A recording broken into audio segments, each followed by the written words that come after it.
Kidlat News Updates. Mga balita ngayon, lalaki patay ng saksakin sa Cebu City. 2 dayuhang puga timbog sa NAIA. 8 bagyo posibleng pumasok sa bansa mula Enero hanggang Hunyo ngayong taon ayon sa Pag-asa. Ako po si Cesar Soriano para ihatid ang nangungunang mga balita sa buong kapuluan ngayon. Patay at nakabulagta na sa daan ng matagpuan ng isang lalaki sa Cebu City matapos umano itong pagsasaksakin noong gabi ng Huwebes, January 1. Nakilala ang biktima na isang 54 anyos na laborer at residente ng Sitio Dagat, Barangay Ermita, Cebu City.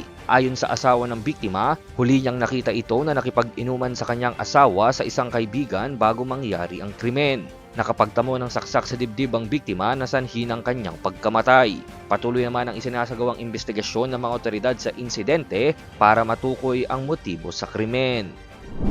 Hinarang ng Bureau of Immigration o BI ang 2 dayuhang puga na makapasok sa bansa noong bagong taon sa Ninoy Aquino International Airport o NAIA Terminal 1. Nakilala ang unang naaresto na si Batulga Ganbold, 30 anyos, isang Mongol national na dumating mula Vietnam at may warrant of arrest sa South Korea dahil sa droga. Arestado din ang isang Turkish national mula Japan na kinilalang si Erkan Mutlu, 37 anyos, na may kasong sexual exploitation at prostitution sa Turkey.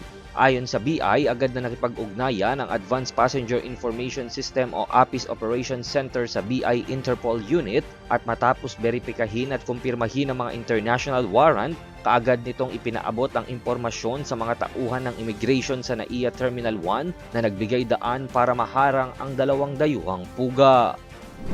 Inaasahan ng Pag-asa na aabot sa 8 bagyo ang tatama sa bansa sa unang 6 na buwan ng 2026. Batay sa kanilang climate outlook, posibleng mayroong isang bagyo ang mabubuo o papasok sa Philippine Area of Responsibility sa mga buwan ng Enero, Pebrero, Marso at Abril, habang nasa 1 hanggang 2 bagyo naman ang maaaring papasok sa bansa sa buwan ng Mayo at Hunyo.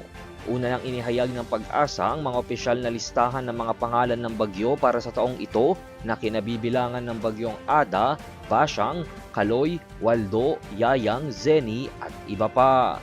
Para sa Kidlat News Channel, ito si Jai Reyes, nag-uulat.